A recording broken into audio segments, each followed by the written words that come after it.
Coast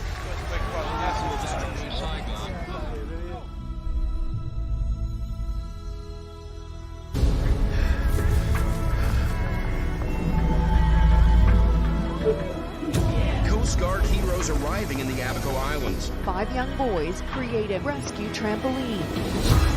The first to run a marathon in under 2 hours. We have seen what we thought was unseeable.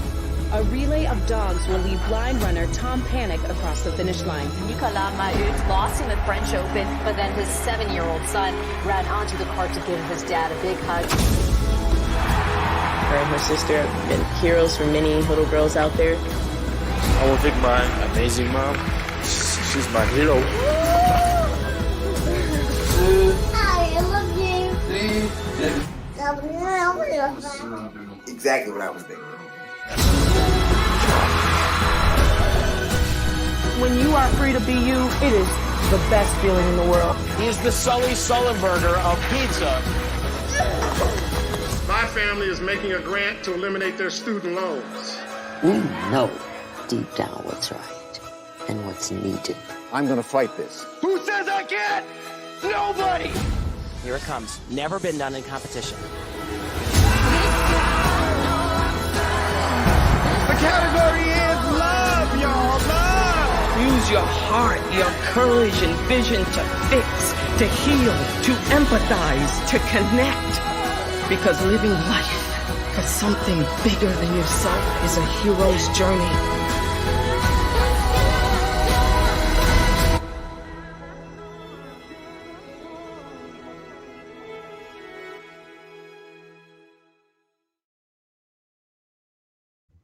Hello, everyone, joining from wherever you are. I'm Lisa Wisner, the host of PowerUp Hero, a show all about you. Yes, all about you. You being the hero of your story. And I couldn't be more excited to have with me my co-host, Megan Isasi. What's going on, Megan? Hey, Lisa. I love your shirt. Oh, my gosh. I need a hero shirt. You need a hero shirt, Megan. We definitely have all these shirts and merch available on our website. So you can go to www.poweruphero.org. Get yourself a shirt. And by the way, Megan, did you know it's Pride Month?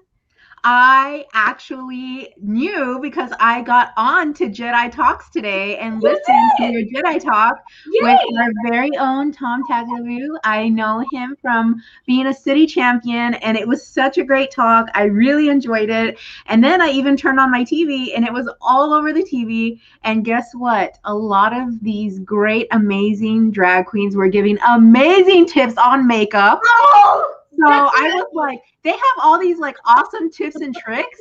I was like, how did I not know this? I need to be like in the mix so that I can be in the know and have the best looking everything. I know, right? It's like these quick tips and hacks on how to just look perfect, right? Yeah. Shout out to my Soraya Nanyas James. Welcome, Soraya. Welcome to the show. We're so excited. It's Pride Month, Soraya. So give us a shout out. What does Pride Month mean to you? To me, Pride Month is all about celebrating all that we are, right? I think it's important to celebrate all the different dimensions that exist as humanity and realizing that as a society, we must embrace all that exists within us. So I'm super, super excited for the show. For the show today, Megan, we have a servant in our community. We have a person who's not only a servant in the public industry in terms of being seen visibly by the public, but also working in corporations and just helping people all around be the best versions of themselves. Just like you, Megan, you do that as well for me. So I'm so excited to have this person with us. For those of you who may not know, we are actually super excited today to be welcoming to the PowerUp Hero stage. We have Kendra Kinnison, who is pioneering excellence. And as we get to learn a little bit about Kendra Kinnison, I want you to know that our world needs heroes today more than ever before. You know, we talk about being a hero, but I want you to realize that it's not so much about those superpowers that Superman has or Batman has or Wonder Woman. You know, we love Wonder Woman and everything, but a PowerUp hero is about being a strong, celebrated leader in our community.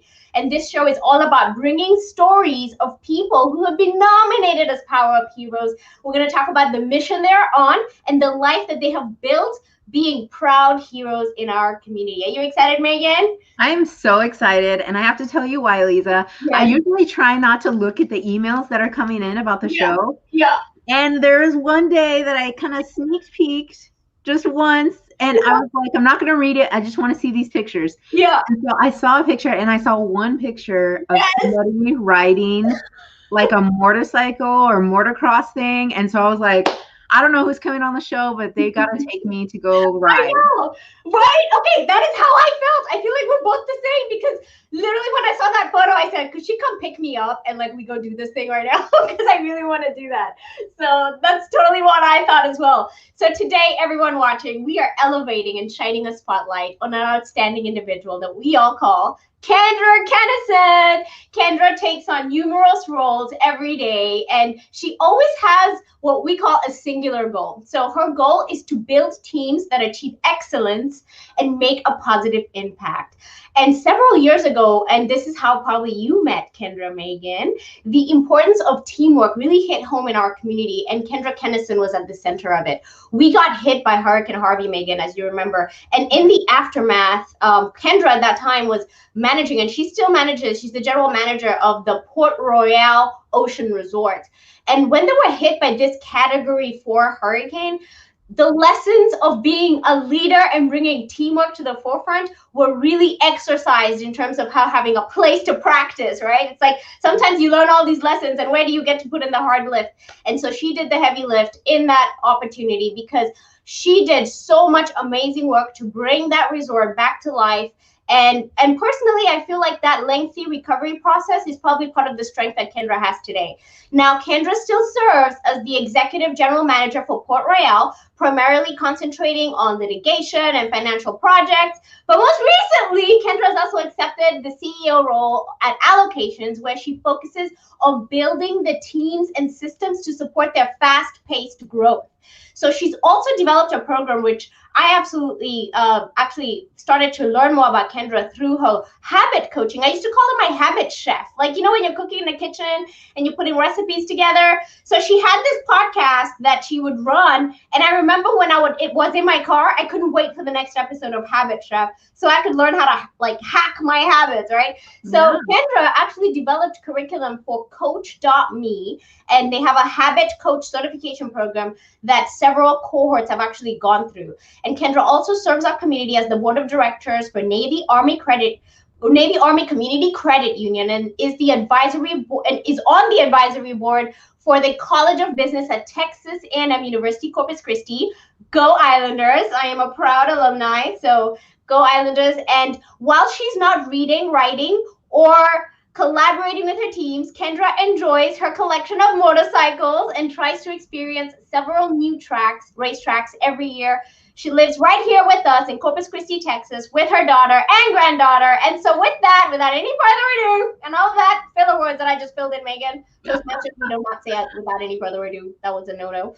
We welcome to you our PowerUp Hero of Excellence, Kendra Kinnison. Welcome, Kendra. Hi there.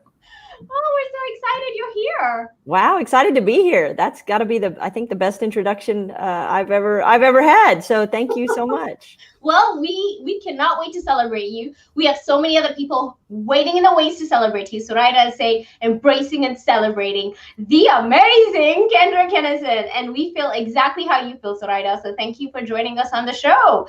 So we're celebrating you. We just want to thank you so much, Kendra. You've done a lot in our community. You are a role model. I watch you, and not only do I watch you in a business sense in terms of the work that you do with the teams that you serve, but also on a personal level. You are a fearless woman, and you're just like everything. And so I feel like you have the full spectrum of a full human life. So I thank you so much for being a hero in our community.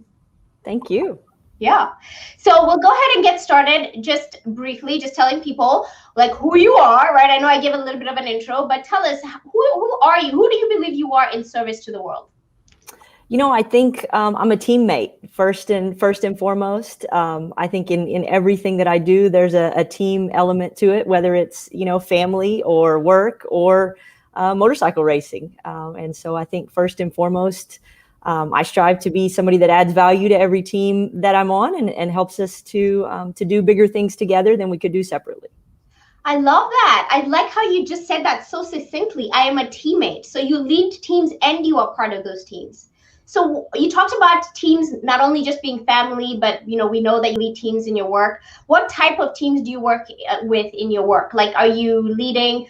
I know we talked about you. I guess being the operations general manager at Port Royal. You're the chief operations officer. So what type of roles do you lead teams in your organizations? So I have a few, as you said. I'm executive general manager at Port Royal, which really means I handle just a handful of special projects and help make sure that the rest of the team is set up for success. Amy Granberry has been the GM at Port Royal since December, and she is doing fantastic, and the rest of our leadership team there. So I do all that I can to support them and help them to continue to finish the recovery from Harvey. We're going on 4 years now, soon enough. So still involved in that and very passionate about making sure we complete that journey. I'm also involved with a startup called Allocations. And as you said, I'm COO of that and a growing team. We're about 40 folks already, so growing pretty rapidly. And then, as you mentioned, the habit coaching. I don't do as much coaching as I used to, but I help other habit coaches learn, the tips and techniques and how to build their coaching businesses. Those are probably the three biggies. Yeah. A few other boards and service organizations as well. I love that. And it actually reminds me of when Megan would talk about when you're a leader, first you must learn followership, right? We talk about everybody needs leadership, right? But there's this thing called followership that we probably all need to have in our back pockets. So I think now we can tag on teammateness. I've coined a term there. But so tell us a little bit about how you got started in the career that you're in. So we know that you have an MBA and you're a CPA. So tell us about your journey growing up. How did you get into liking this type of work? That's a great question. I had an incredible teacher in high school, a few of them, but a couple stand out. Miss Baker, I want to say it was probably 10th or 11th grade. And she taught accounting. And she convinced me to compete, probably the nerdiest thing ever, UIL in accounting, right? That's got to be right up there, nerd level, pretty high. But she convinced me to compete in high school in UIL in accounting. And probably what sealed the deal is when we got to go to a tournament somewhere, I got to ride in her Lexus. And as like a 13 or 14-year-old kid getting to ride in your teacher's Lexus, I figured she had something figured out. And she was just a really neat lady. And so I kind of from that moment forward thought, well, I guess it's going to be accounting. And so did my undergrad in accounting, got the MBA, as you said, and started in public accounting, in kind of traditional public accounting firms, several great firms here in Corpus Christi, and then started a company that did accounting and technology with Gracie Martin. They're still around, Ensemble Group, thriving and doing great. But Gracie and I started Ensemble Group, had to be 2000-ish. I might be off a year or two, but it's been a long time. And we combined accounting and technology and had some fun projects over the years. And then I went to work for a larger client, Doyle's, that was in the oil and gas industry, originally headquartered in Corpus Christi, and grew to the Houston area and some other locations. And traveled a lot for that. Actually, I joke, I see everybody with their kids at work with them now, but at that time, Mariah homeschooled my daughter and would go to work with me for many of those years in my office. So Doyle's and the team there were ahead of the game in letting me do that. It would have been the only way I could have that role. So that was a lot of fun. And then came back and started a small project at Port Royal in maybe late 2010 that just grew and grew and grew over time. So became the GM there in 2013, I think. And for the better part of the last decade, Port Royal was a huge component of my life, especially since Harvey. Yes. And I think what I guess I can remember very clearly about Port Royal, I kept saying Royale, like we're in Vegas, Port Royal. I remember very clearly is that when Hurricane Harvey hit, you were actually probably the only company, if I can say that boldly, that didn't let go of their employees. You actually put your employees through some sort of an education program. They had to earn their passport stamps or something. I can't remember what it was. You've got a great memory. Yeah, we did. We had, and we're in federal court on this, so I can't say a whole lot about it with our insurance company, but we had purchased insurance, business interruption insurance, that included payroll, because, you know, we're in a very remote location. We've got folks with a lot of specialized skills. We knew that if you let folks go, you know, it'd be tough to get folks with those skills back. And so that was the plan all along, you know, from the owners to the board to the management team. We never intended to dismiss everybody. And then when we realized how severely the resort was damaged and knew, okay, how do we make the best use of this time? We did volunteer efforts for a long time, which was tremendous team building and so rewarding for the folks that were able to participate in that. And then we did Port Royal University through the winter, really before the mass rebuilding started in early spring, and lots of folks were involved with that. But yes, we did Port Royal University, and they had different stamps. As you said, it was like sort of self leadership, and then how to be a teammate. And then we had a leadership boot camp for our leaders. So it was a really neat time. Yeah, I remember that very clearly, right, Megan? I do too. And I remember walking in, and I remember sitting with the group, everybody from Port Royal. And I remember feeling like these employees are like so empowered. They were talking about all the things that you guys have been doing as a team.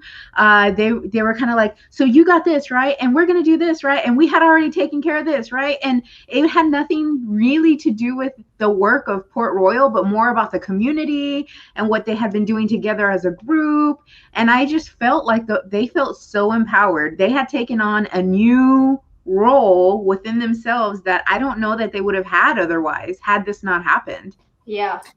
It's an incredible team, and so many people flourished and really used that time well. You know, I think and crisis affects us all differently and different at different times. So I want to be careful to caveat that. I mean, we had 30% of our teammates that lost their homes, right? So obviously you're going to respond very differently if you lose your home, or if your home is severely damaged, to somebody that lived in Corpus Christi and, you know, it rained hard. And that was really all of the impact that, you know, I'm being a little bit extreme, but the difference in just a few miles was significant in our area. You know, you turned on a 361 and it was like a whole nother world had happened out there. But let me speak for the folks that were not severely personally impacted. So somebody that was not, you know, wasn't dealing with a personal trauma. I think the opportunity to learn and grow and have the space to do that in an environment was something that we don't often always get in the workplace, right? Especially not at a resort that's jamming, and, you know, there's not a lot of time for personal development. You know, it was an intense operation. And so I do think lots and lots of our folks really took full advantage, you know, of setting up their budgets and quitting smoking and getting their driver's licenses and finishing their degrees and getting their GEDs. I mean, the list of things that folks accomplished during that time was pretty special. And I think it did turn into a more resilient people and more resilient teams. You know, we didn't know COVID was right around the corner. But there were some significant similarities in the skills that it took to come back from Hurricane Harvey, and the skills that it took to navigate, you know, something as volatile as COVID was for most of last year. And I have some pictures actually. So I was just kind of scouring your site, and so I have a before and after. So we kind of have like one shot that shows after the hurricane hit, right, your swimming pool area, and then there was a cleanup after that. I do have another picture that shows it right now, right? Is that what it looks like right now? That is what it looks like right now. Yeah, it's pretty amazing. Yeah, and then I have this guy who we all know really well, and he's having a shirt. I mean, we call him the Todd Father. I don't know if y'all call him that, but that's what he's known as. That's great. That's great. Todd Hunter. He's our representative here in our community. And so, so we have this movement that you started with this book. Tell us about this book, Kendra. You know, we had to write the book. I tell you, we had to make sense of our own journey. And I'll tell you, we wrote the book. The book encapsulates the first year. So the very first year, August 25th to almost literally August 25th, 2017 to almost literally August 25th, 2018. And had we known, that we'd still be, June of 2021 and still be really wrestling with this, I think the book would have been very different. But at the time, we felt like we needed to make sense of the story for ourselves, for our families that maybe didn't understand why we were so impacted, for our guests that were coming and are frankly still coming and don't really understand. Folks move on so quickly, which is great, but hurricane damage doesn't always move on quite the same way. And so the book was just a sense maker for us. It helped us to put things back in sequence. It's funny. The book is, I would call it like a written documentary. It's kind of documentary style. So it's pulled from, actual artifacts that are just kind of assembled. And then we have a little bit of storytelling layered on top of that. But it's amazing how our memories are different. You write out an outline of how you think something happened, and then you go check the facts and realize that it's a bit different than that. So the book was a sense making tool for us. It was something that helped us communicate amongst ourselves and also communicate to others, what we had experienced together and why we are the way we are. Anyways. Yeah. And who knows if there will be, I say another book, not in a literal another book. I just mean there's so much more to the journey that's actually not described in the book. Sometimes the book now feels awfully incomplete, but I'm still glad it's there to really commemorate the efforts of the folks that, and team is a very broad word. The team of folks that, have helped entire communities come back, and we're just one story of that. Yes, and I have this picture of you actually where you're talking about everyone has a story, this is ours. And we were actually excited because we did see that your book is available on Amazon, but we're also excited that the news station here actually picked up the story and ran a little bit about it. So I just want to play that clip so people can just hear a little bit more about what impact the book had in our community. So we'll be right back. Chris 6 News at 5 continues. Welcome back, everyone. The Port Royal Resort in Port Aransas was hit hard by Hurricane Harvey. The resort is now entering into a new chapter. Chris 6 News reporter Ashley Portillo has more on how it's moving forward. Port Royal's general manager wrote a book about their struggles following Hurricane Harvey, and this book is one of the town's first published books since the hurricane made landfall. After nearly months of recovery, it's hard to make sense of this long of a journey. Kendra Kinnison began writing a book, the newly published novel called Royal Resilience, our story of surviving and thriving after Hurricane Harvey. Think of it as a documentary where it's written in layers. Each of the book's 10 chapters features different experiences before and after the hurricane. It begins with the days leading up to the storm. There are actual emails from, our decision to close and the days right after. Then the book shares what it was like living and working in the area immediately after the storm.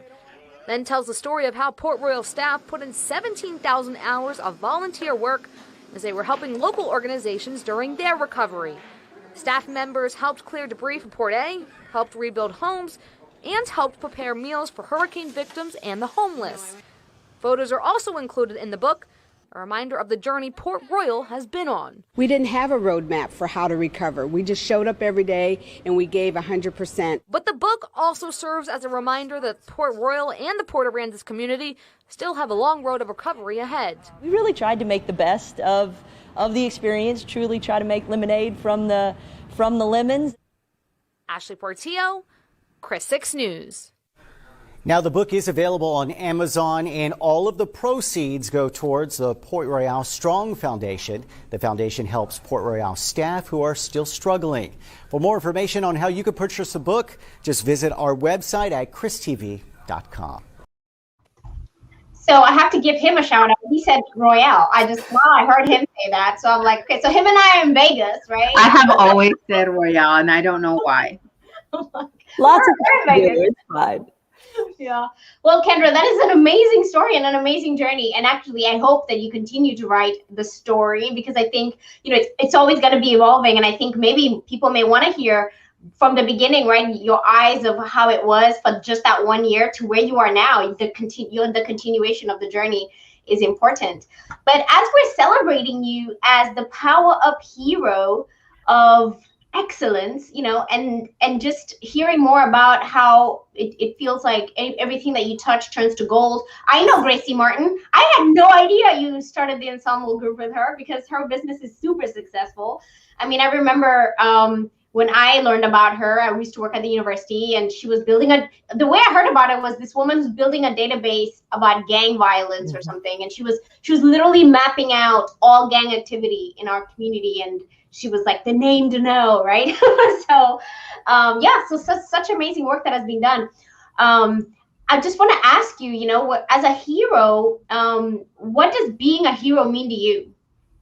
I think your intro, and man, I couldn't have written a better one, but I think it's about, embracing your gifts, using them for good, and also knowing sort of the weaknesses that, and being responsible for the weaknesses or challenges that come with your gifts as well. I love that. Yeah.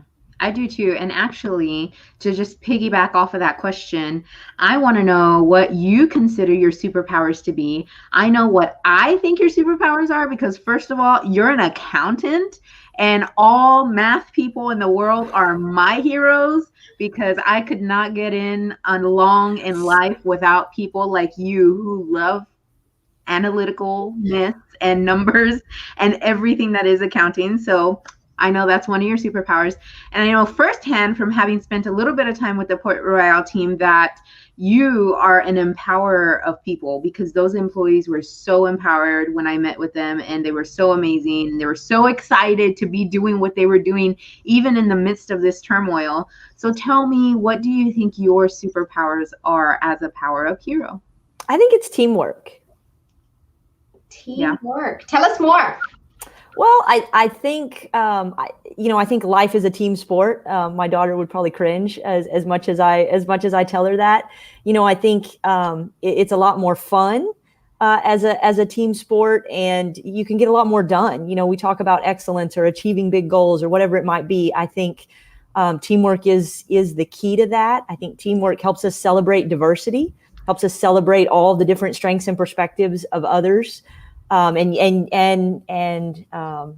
utilize them, to create a better world in all kinds of different ways. It lets us be comfortable with our own strengths and weaknesses, and know that a teammate has got offsetting strengths and weaknesses, and together we work well. So I think I've learned to be a good teammate, in some situations lead when that's helpful. I think I'm good at assembling teams. I've learned to do that as well, to, spot the ways, both from the people themselves, literally who do you put on a team, and then the rhythm and cadence of how does that team interact. That can be particularly important. And with Allocations, it's 100% remote. So leading and organizing and building a 100% remote team is very different than, a team that pretty much lived and worked and played in in the 25 acres of Port Royal. So extreme differences there, but both a part of building teams.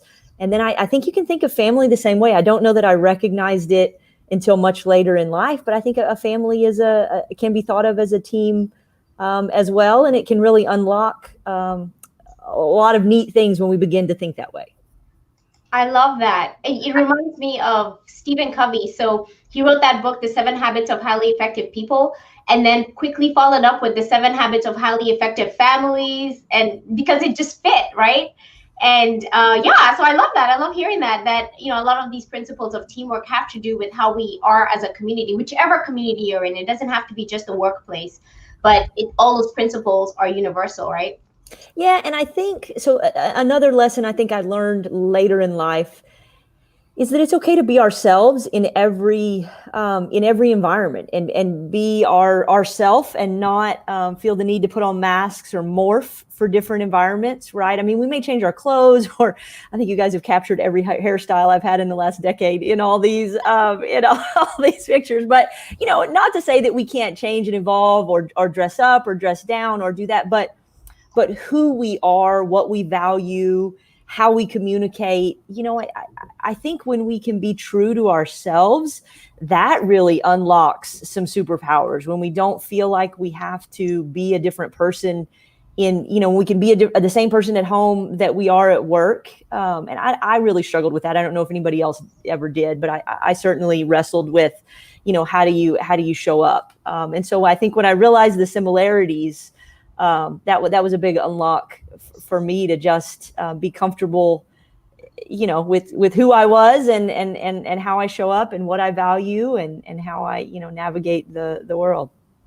Yeah. Oh my goodness. So there's a book. I'm trying to think of the book's name now. I just can't remember it. But there's a book by an amazing person. I will remember by the end of this, because y'all need to read this book. And the woman talks about, instead of workplace, it's called Mindful. It's about being mindful. Oh, so I like it. It's a Harvard professor, and she's done all this research about being mindful.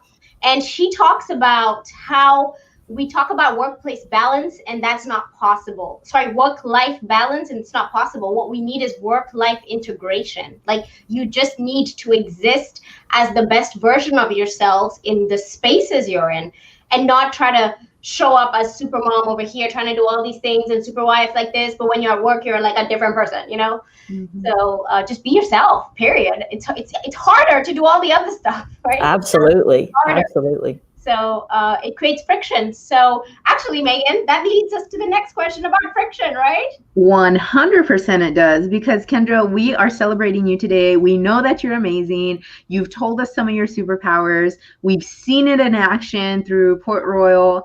I mean, there's so many great things, but we need to know, for the sake of knowing, because there are tough times that come. And we write these tips and tricks down from our PowerUp heroes because we save them for our tough times. So what are some of your weaknesses, or maybe some of the challenges of being a hero? You know, Superman has his kryptonite, and a lot of these other superheroes have their Achilles heel.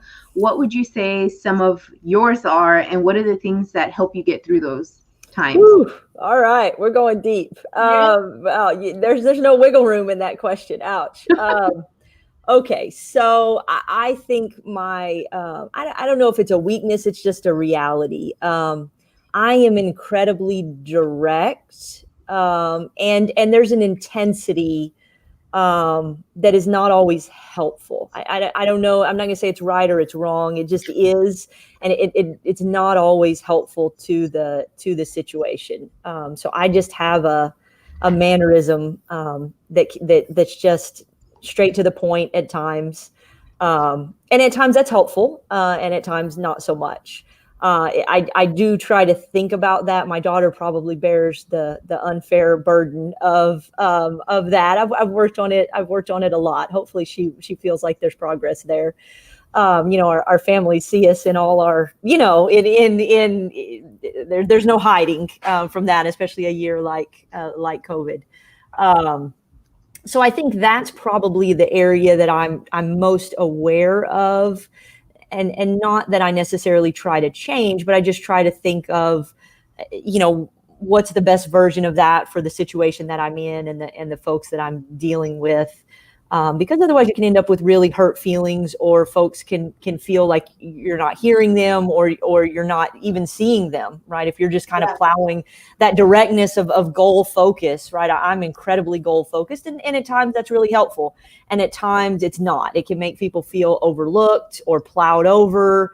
or intense pressure, that I have a team goal and somebody else could feel, intense pressure about that, when the reality is I'm happy to revisit it and restructure it, but that's not always clear, from my facial expressions, or I can be passionate when I'm speaking about something or working towards a goal. So that is, I think, my Achilles heel that ends up hurting people when I don't intend to.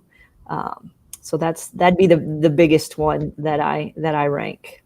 It makes me love you even more that you just admitted that about yourself. It's not always the easiest thing to say these things about yourself. And just to be able to recognize that I know this is me, not even that it's right, not even that it's wrong, this is just me, is wonderful to just recognize it. And for the sake of other people too. That's kind of sounds like where you were going with that. It's not even that I'm trying to change, I'm trying to be better for the sake of other people. That is a hero. Yes. Yeah, that was, I literally have this book, like literally it's the Strengths Finder book, Megan. And I always have it in front of me. I don't know.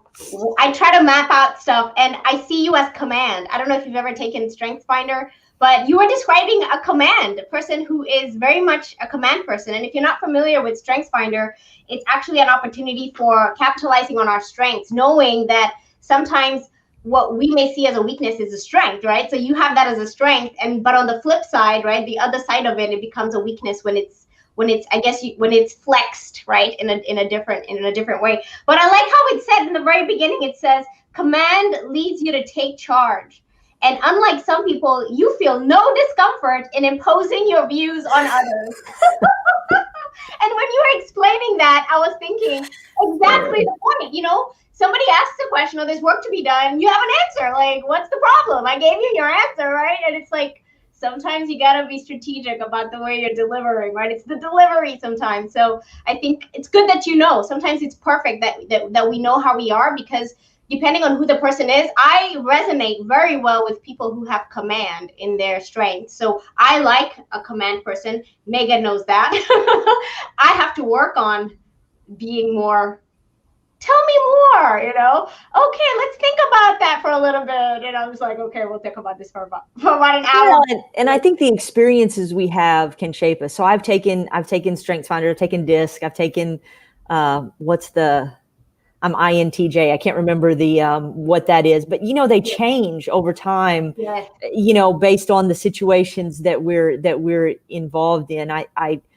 I do not think I was nearly as extreme prior to the hurricane, or even the couple of years before the hurricane, when Port Royal was just blowing and going with projects and occupancy and business statistics. It was a hop in place, and there was an intensity to it that probably transformed me in the roles that we're in, I think, shape us. Yes. And so just to be mindful of that, making fast decisions and being so assertive, yes, it can sometimes be helpful, and sometimes you need to take the time to hear other perspectives, and force yourself to hear other perspectives before you make that decision, and knowing when to apply which, is the tricky part. Yes. Oh my gosh. So you need to get this book. It's called Mindfulness, because it really is the book is a resource in terms of being present. We talk about our biases, our stereotypes, we make our decisions based on what we see in our blind spots, right? We're not seeing everything, and what it feels like to remove that.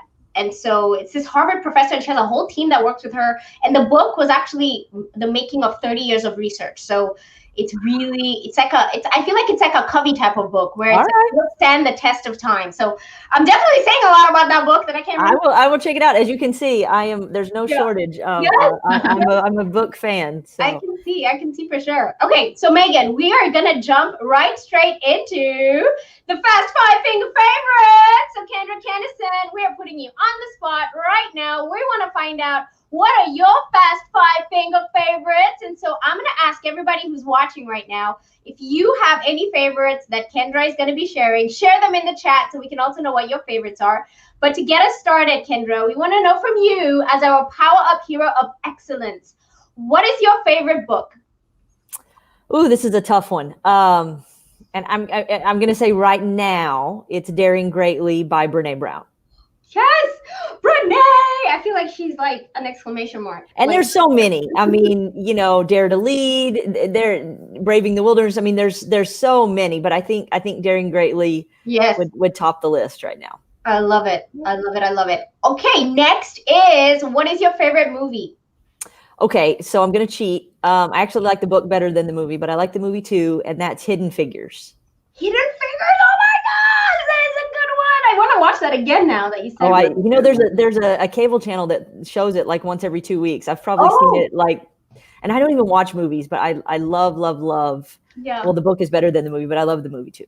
I think I've only seen the movie once, so I need to see it again. Oh, and you got to read the book. Yeah. Okay, so I gotta get the book. Sometimes the books are better than movies, right? Yes, the movie leaves out a lot. Yeah. Okay. And so next, Fast Five Think of Favorites. We're gonna ask you the third question, which is, what is your favorite song or something to listen to? All right, I'm gonna have to go with Alicia Keys' "Girl on Fire." Oh my gosh, I love Alicia Keys. Who does not love some Alicia Keys? Girl on Fire. This girl is so. I'm not trying to sing the whole thing, but love that song too. Thank you. And then we also have the fourth Fast Five Think of Favorites is, what is your favorite quote or a phrase you like to say? Okay, I'm gonna have to go with the one that's behind me. That's Dorothy Vaughan. I changed what I could, and what I couldn't, I endured. That has gotten me through a lot. And I don't know who said the other one, but the one about, if you want to go fast, go alone, but if you want to go far, go together. Yes. I hear that in my head a lot as well. Yeah, and I think that one it always says African proverb on the bottom of it. I don't know where, and Africa is huge, okay, y'all? So it's not, I want to know specifically which part of Africa did that come from, right? But yeah, definitely. I will look that one up for you, so I'll be able to let you know. That's another good one, right? Even when we do our TED Talks, Megan, we talk about how if you want to go fast, go alone. If you want to go far, go together. That's how we always start the TED Talks, because we believe that we go together, we are stronger, and we'll go further together. All right, so last question on the Fast Five Think of Favorites, Kendra, is, if you had the perfect day, if everything went as you planned, how would you wake up in the morning? How would you throw those covers off to have maximum energy in your day? So I actually try to do this, and I'm successful probably 80% of the time. I try to wake up without an alarm. Usually 7.5, 8 hours after I go to bed is pretty reliable. I try to do a mobility workout. I've learned as I've gotten a little older in years that mobility is it's just really important to the quality of life, and to counteract as much time as I spend sitting at a desk now. And then go for a run, on the bayfront is kind of my favorite thing. Catch the sunrise, come back. I usually do a meditation or reading, and then get organized for the day. I love that. Oh my goodness, Megan, that almost sounded like perfect, right? I know. I am so amazed, because I think you're the second person that said this, that they don't use an alarm, and I'm like, oh, I want to do it, but I can't. I have one set just in case, but it almost never goes off. I love sleep, and I will, if you let me, I will just sleep and sleep and sleep and sleep and sleep. Well, going through a hurricane, I went many months where I could not sleep. So I've had to work on. I've really had to work on sleep. Prior to it, I never had any problems, but a lot of challenges after the hurricane. All kinds of things related to sleep, and just physical things too. Like my heart rate for a long time wouldn't decrease, and so it just can create all sorts of problems. So I've really been intentional with getting to bed at a certain time and having a good wind down routine, and having a good wake up routine, because it just. I wasn't going to be functional without it. I remember the 1 year anniversary of Harvey. We were announcing the book, we were announcing the foundation, we were announcing all kinds of positive things. There were all kinds of dignitaries there, and I couldn't get out of bed that morning. My mom and grandmother were here; they were in town. And it took me 2 hours to get out of bed. And then I had, several panic attacks throughout the day. And that's not normally been my thing, but sometimes stress really can wreak havoc on our bodies. And I've spent a lot of time trying to recover from that and put myself back together. And sleep is one of those things that I had to focus on. So I'm a bit fanatical about my sleep now. I kind of annoy everybody with how early I go to bed most nights, but I just have to. Yes, I love it. That's good. I'm glad that you know that. So you're working on it, because that sounds scary. Sounds super scary. Yeah, it's not a joke for folks that have, and it's only been off and on for me. I haven't, probably 2 or 3 months at a time is the worst that I've had it. And again, I can't imagine folks that had more significant, trauma than what we've experienced or prolonged stress, but it can be brutal. Yeah. All right. So I did want to ask you a question that we try to talk about with our heroes, which is capitalizing on our time. So we're all about efficiency and not doing mundane tasks or just wasting our time, right? Wasting it away. So I want to ask you, in terms of being a PowerUp hero, do you have any tips or hacks on how we can capitalize on our times so we spend our time wisely? I think being intentional. Knowing what it is we want to do, what our purpose is, what our strengths are, right? So that we're spending time in our strengths primarily, not that we never do anything that's not a strength, but that we're mindful of that, to use your word.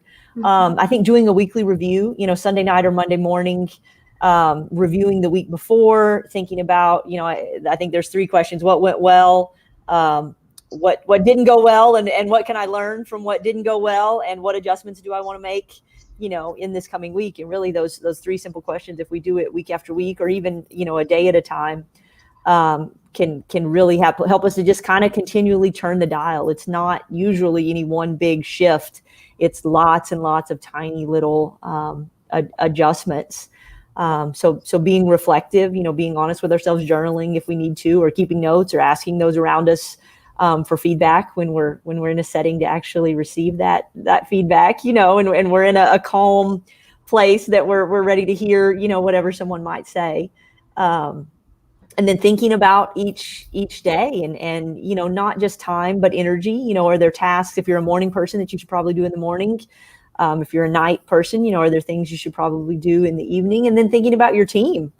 What are there things that you're doing that somebody on your team could do so much better? Why are we hanging on to tasks that we know we have folks on our team that could do better? And then taking the time to, turn those into a baton that can be handed off, right? So to describe the activity, describe what success looks like, and then hand it off and let somebody else run with it. So hopefully those are some ideas that might help. Yes. Oh, I love it. So automation, like pretty much, I guess, create a blueprint of what the work needs to be done and then hand it off. So almost like you make it and then you pass it on. It's like programming computers, right? It could. Yeah. Code the program, tell people what the end result needs to look like. These are the tools you have at your disposal. You got it. And then you get more time to grow and build a business and think leadership, right? Versus management. I like hearing that.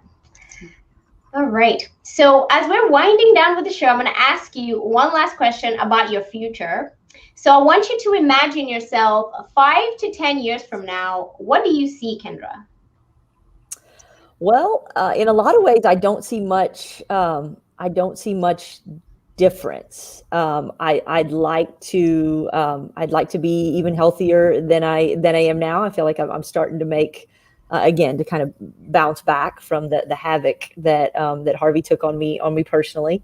I'd love, I race motorcycles. I wouldn't say I'm competitive yet.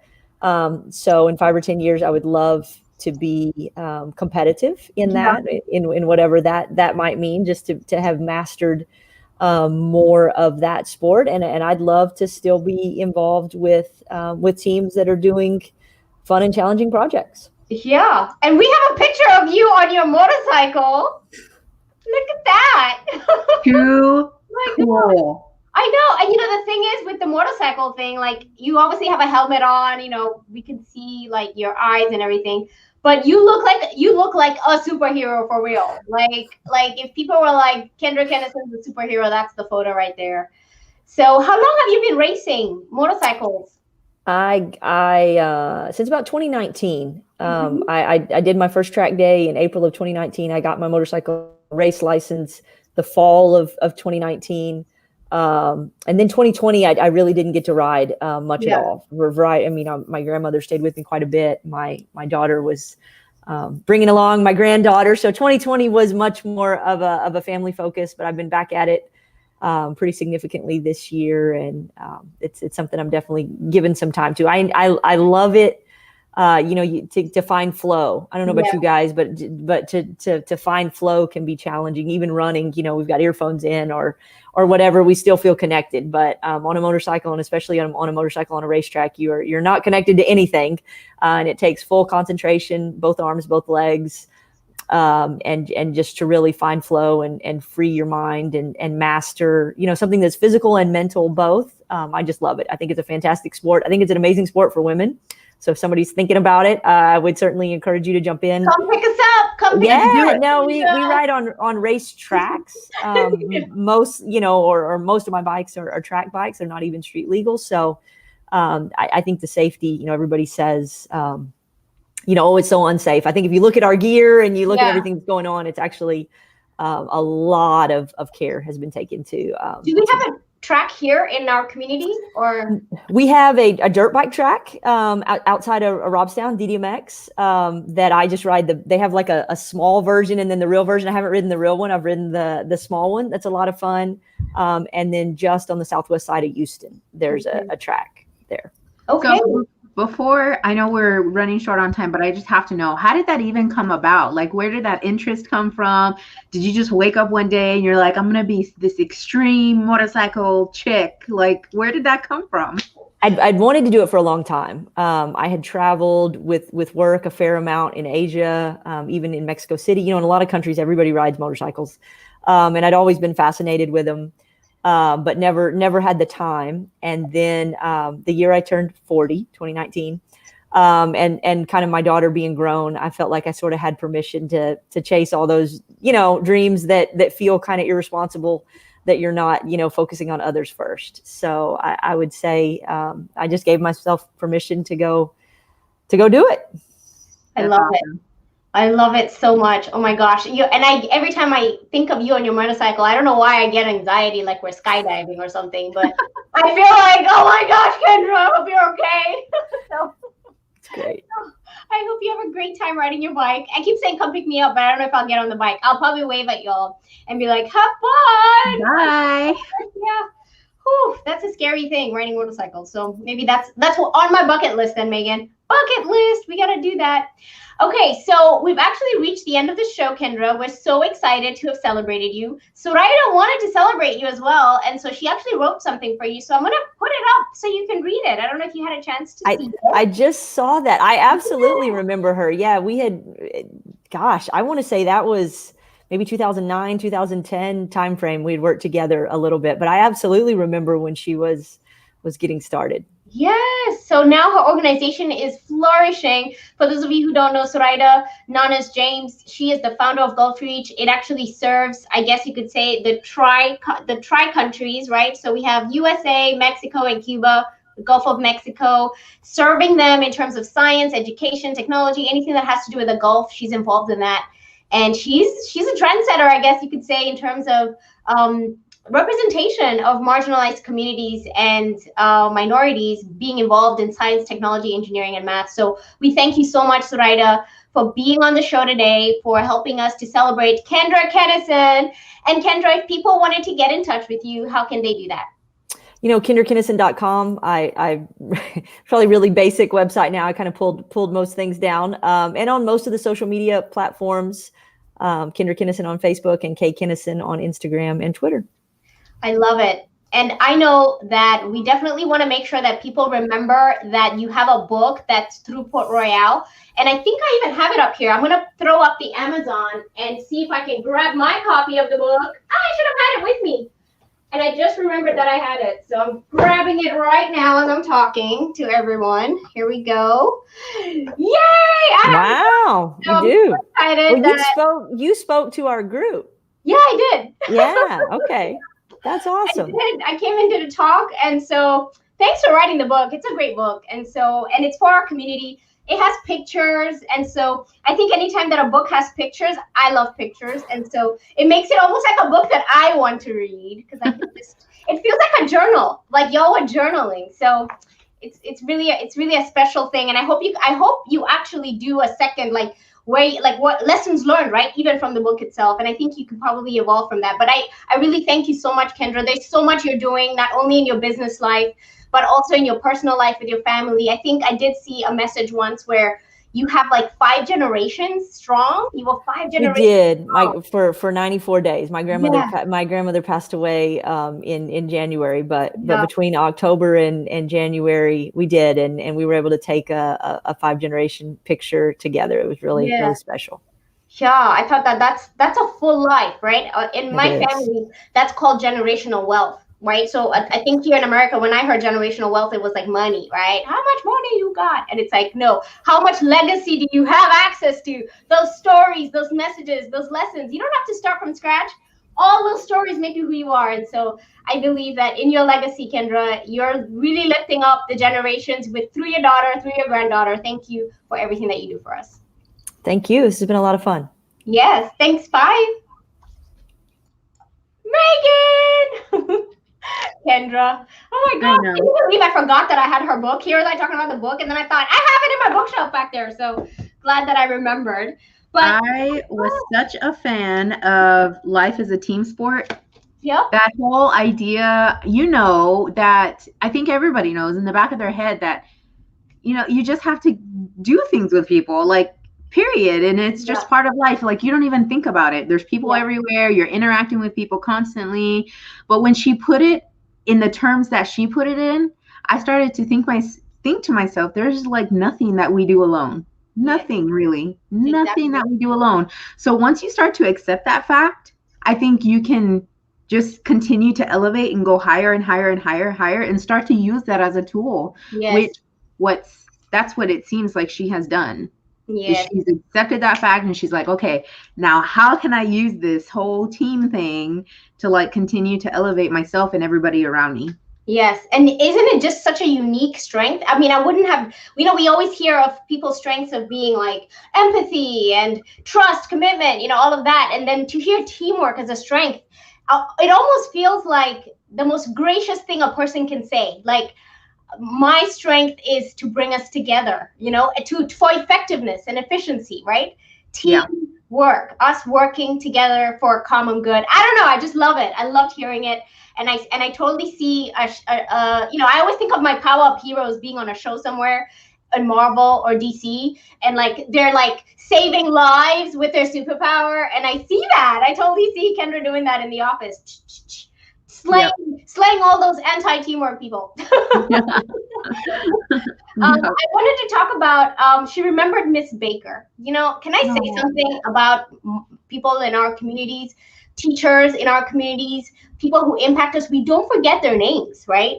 And so I just have to point that out. So Miss Baker, if you're watching and Kendra Kinnison, thank you, because that UIL accounting, contest that you participated in, and your Lexus, thank you so much for that. We really appreciate you. I wrote that down because I was thinking, how many people have been heroes in our lives, Megan, right? We don't forget their names. Even when we're children, we don't forget their names. One question I didn't ask, and I probably will ask her later, does she do her own taxes? Oh, yeah. Oh, I'm sure.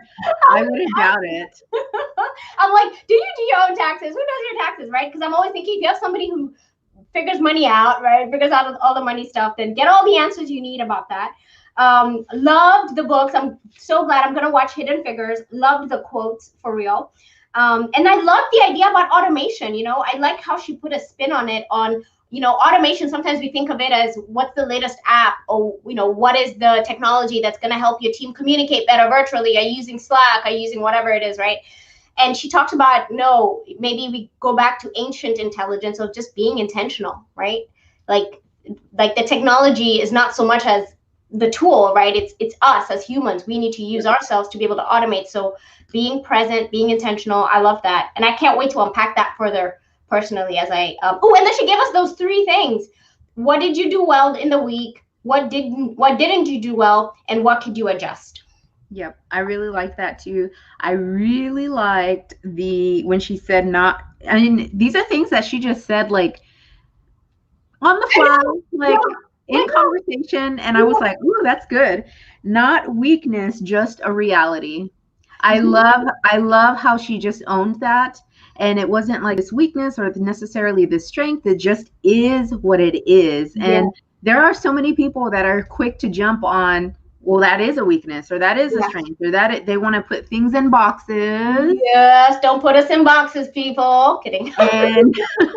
And I really just like how she just owned it and was like, it's just reality. Yeah. And this is who I am. I love that. I need to be that. And it's the beauty. Isn't that the beauty of it? That's what we look for, is the diversity of perspectives. Like, we need the Kendras, we need the Lisas, we need the Megans, we need yous, right? Whoever you are, the way you are, your uniqueness is exactly what is needed in the moment. Your perspective, your human experience is what makes you you. Yep. So we celebrate that about you. So Megan, I celebrate you. Thank you for being here with me on the show, for celebrating Kendra Kinnison. I know we haven't done the high five in a while. I don't know if I can high five you. It's always weird, but let's high five. 1, 2, 3. Bam. I actually got it right. I always do the wrong one. I know. It's always, for those of you who don't know, this system is mirrored. So we're like opposite of what we actually are. So Megan, thank you so much. Love you. Thanks for being on the show. Bye. Bye, everybody. Thank you everyone so much for being on the show today. If you want to find out more about the PowerUp hero that we just interviewed, go to our podcast page, which is poweruphero.org. And do you know a role model in our community who deserves to be featured on the PowerUp Hero Show? Visit our website, poweruphero.org. Nominate them. And if you are that hero we need to interview, be bold and nominate yourself. We want to hear your story, how you are being remarkable, and how the world needs to hear your story, because we could all have your positive attitude and your commitment to being a hero in our community right here on our show. If you are watching anywhere and everywhere, please subscribe. So we're talking about YouTube, Facebook, Periscope, LinkedIn. We also on Spotify. So if you have a Spotify playlist, add us on there. You can also ask your streaming devices like Alexa, play the PowerUp Hero Show, and Alexa will play the show. So anywhere and everywhere that you tune in, I hope that you tune in to join us. I hope you are educated, inspired, and encouraged to be a PowerUp hero, because our world needs you to be a hero today more than ever before. I hope you make today a Powered Up day. Bye.